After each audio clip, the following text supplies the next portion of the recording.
Today is a sad day because I have to tell a story about prejudice and racism that's been affecting my business since I came to Warminster, where we're located since 2007.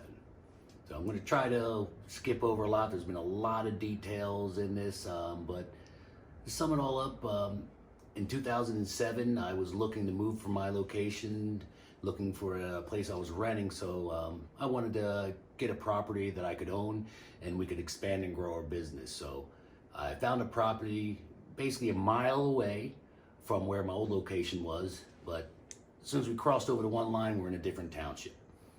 And so being the township that I grew up in, went to high school in and everything, so I thought it was like almost like coming home. But what happened after that is a damn tragedy. So I'm looking into purchasing a place. So me and the owner sit down, we go over the pricing, we go over details, but the building I was looking at was actually a place that I worked at almost 30 years ago. 30 years ago, this was a Dunlop tire, and I actually changed tires in the back as one of their tire installers. Over the years, the same building was vacant for 8 years, and then it was rented out by a company that sold mattresses. So we're here in a full facility shop with 6 garage bays down the side. There's 2 apartments upstairs, another 1,000 square foot building next door to us that all came in this whole package deal.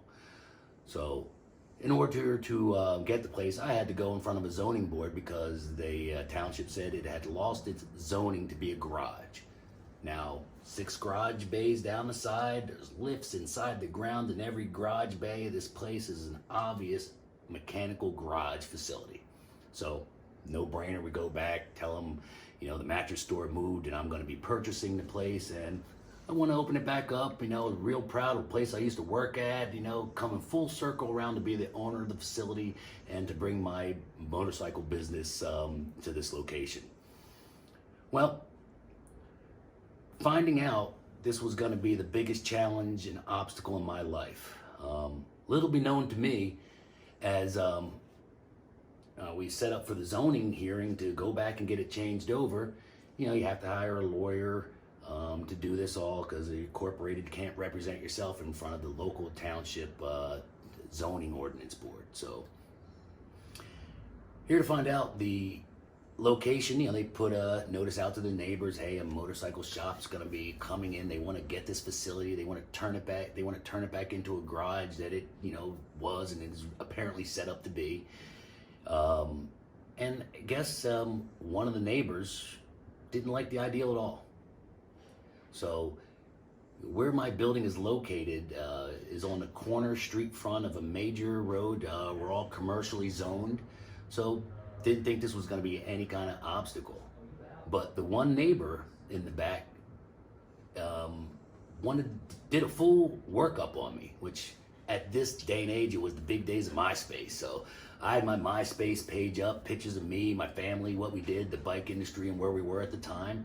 And during this time was right when I was involved in a Biker Build-Off Metric Revolution TV show. I was also the spokesperson for Pirelli tires. I was in their ads. I really thought I was a professional in the industry, coming to bring all my knowledge and all my interesting things I'd done in the industry back to my hometown in Warminster. So the neighbor didn't like the idea of it being a motorcycle shop. So she went around to all the local neighbors and said this is going to be the worst thing for everybody. There's going to be noise. Bikers are bad people. This is a horrible thing. We can't have it. So she went around, and this is an elderly woman and their daughter. So 2 ladies in the house, nothing better to do that focus all their energy on making sure that they would win and they would stop me from coming here. So they went around to the neighbors and had people sign, I guess, a petition at that point before I'm even here. Now, I'm not even here. My business is a mile away. This is me wanting to purchase the place, and if the zoning didn't go through, the deal was going to be null and void.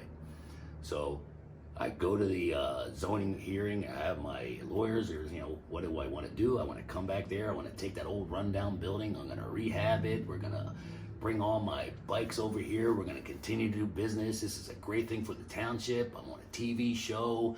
You know, I was proud of where I was in business at that time, and proud of who I was as a person, a family man, my children.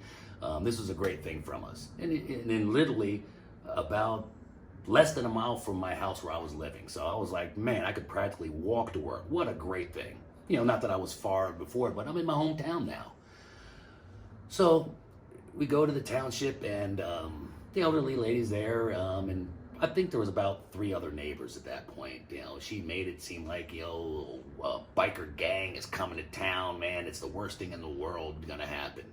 And they were so scared that the bike's gonna be noisy. There's gonna be noise, noise, noise. We can't take the noise. They have no idea what they're talking about, but motorcycles are noisy. Which, if you think about it, you know, I'm a motorcycle garage. Motorcycles are legal modes of transportation. I'm a licensed state inspection mechanic. I'm a licensed dealer to buy and sell motorcycles. I'm like, this is just a business that's prospering, looking to move forward, purchase a building and expand and continue.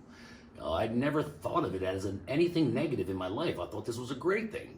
So to hear these few of the neighbors up in arms about, oh my goodness, bikes are going to be coming down, they're going to be racing up and down the street, and to already have an idea that this is a bad thing for them. Like, why would they want to stop me? They're like, why would you want to come to our township? They're thinking, why would you want to bring motorcycles here? And I was really taken off by it because I didn't understand. You know, bikes were always my passion since a child.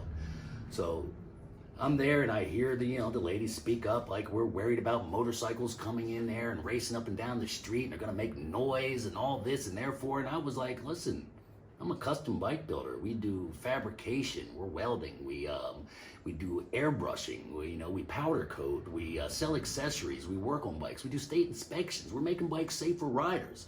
I invented the 3-wheeler, the 4-wheeler Hayabusa. I had a lot of unique things that I, at that point in time, was worried about disabled riders and a lot of stuff I was bringing to the market, and I was really proud of what I was doing. To have somebody oppose me, worried about noise, I wanted to clear the air. I thought I'd be going there, tell them who I am. Hey, check it out. This is who I am. So when the lady took the stand and gave her point of view to the zoning officers, her take was that we know all about you, Mr. Keller. We seen you. We went to your website. We went to your Facebook page.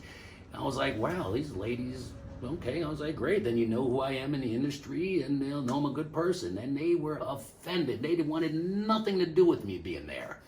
And I was shocked. I was like, wow, you guys really don't like motorcyclists? I was just like, there are great ways to get around, better on gas. It's just an all-around great riding experience. Motorcyclists, if you ride, you know what I'm talking about.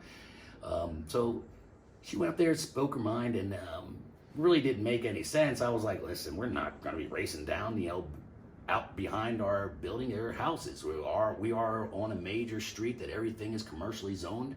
And right next door are our houses. You've probably seen plenty of my videos, the people's houses in the background when I'm in my back lot. And I live right down the street, so of course I'm going to be very respectful of the neighbors. I live in this community too. My kids go to the school. I graduated from a local high school. So, I didn't understand all their negativity against me because it really didn't seem to fit. I was loved a mile away in that township. We were going to put all kinds of events together. I was on the Chamber of Commerce for the last township I was on, and they worked with me. They just loved the idea of everything I brought to their community and all the people from out of state that I brought, that as they're up here purchasing from me, they're eating, they're shopping, it's bringing more business to the local businesses around me in the community. So basically after we go in there, they ruled to let me go ahead and get the place in there. They said, okay, listen, we can't stop. This sounds like a great business, but this lady really has concerns about all this noise that could potentially be making, and she wanted to make sure we weren't going to be making noise and we weren't going to be disrespectful for our neighbors, which of course we weren't. So they came up with some rules and regulations for me, which I was listening to, and I was like, let me hear it. So they wanted to make sure I was gonna make the building pretty again, because the building was pretty run down, They wanted to make sure I put a privacy fence up in the back, and then I planted some trees in the back. They even had it written down that I had to put flowers in the flower boxes out front, which I thought were all very, very reasonable requests. And he also threw one at me that on the street we're on, that we absolutely by no means drive down that street on any test drives to keep any noise down. And I was like, of course, I won't test drive down into the neighborhood. We'll pull out into the main road, we'll test drive our bikes, not to disturb any neighbors. We're on a major street. So I thought that was very reasonable and understanding. And then it got interesting. They were so concerned about potential noise coming out of my shop that they said, there's 6 garage doors on the side. What was my plans? What were we going to do? And one thing they brought was they wanted to make sure I didn't have a dyno. They didn't know what it was, but they heard they make noise because bikes rev up on them. And I said, listen, we're not into that end of the motorcycle industry. I said, I don't own a dyno. I wasn't looking to buy a dyno. We're taking the motorcycle stuff into a different direction. So to sum it up, they said they can never have a dyno. They didn't want that type of noise. So I was fine with it. I submitted my floor plan, which was to close 2 of the garage doors down because I wanted to expand and make a showroom. The one door, I was going to make a double glass door as an entrance, and I closed the 1 garage door, leaving me 4 garage doors into the back of the building. And I actually put TOCC on vinyl on the doors. It was a great advertising on doors. When the lights are on at night, the garage doors glow. The building just looked great, especially the way it looked all run down. So, and we planned, we have full air conditioning in the complete shop, so we don't want to keep our garage doors open, it gets hot out there. We're not looking in certain times of year. We got the heat on, we got the air conditioning on, so we really don't keep the garage doors open. We pull the bikes in, we do our work. We have a full paint booth inside. We had to get okay from the township to have a legalized paint booth and everything up to standard. So we do everything by the book. So we get approved, we hence go about our business. And one thing, they had an apartment up top. So they said, well, what are you planning to do with the apartment up top? I was like, well, there was actually 2 apartments that they converted into one beautiful condo upstairs. I was like, you know what? I don't know what I'm going to do with it. Maybe rent it out. I was maybe going to move in the future. Maybe I'll stay there temporarily while we move into the new house. I was like, hey, it's an apartment. The last people rented it out. There was an occupancy permit on the wall. Somebody had legally been able to live there. It has its own entrance, private, separate electric, everything, an apartment above a business that's been here for over 40 years. So they said they didn't want me to rent it out because they didn't want additional noise. All of these noise concerns. I was like, so somebody living there before would be additional noise than the motorcycles were working in the shop? Didn't really understand, but my lawyer at the time said, listen, they're letting you open your business up. You're really not looking to rent that out to gain income. So go ahead, get your business, start moving, have a lot of work ahead of you because the place was in shambles and we had to do a complete overhaul on the whole building. So we go ahead, we get in there, we agree to everything. I start my business, I rehab the whole place. So from day one, they were worried about noise. So as I'm here in the beginning, they had the township zoning officer outside with decibel meters and stuff like that. They try to sneak around just to confirm we weren't making noise. And then the cops were coming by. Almost every day, the cops were called.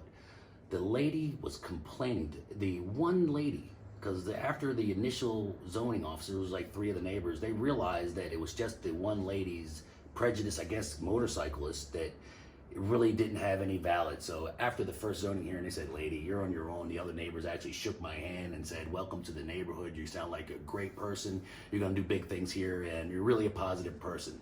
This lady had painted a picture like I'm bringing hell to town, and I'm going to ruin the neighborhood with these bikers and my attitude, which was very odd. So we're here, we're running, and now I'm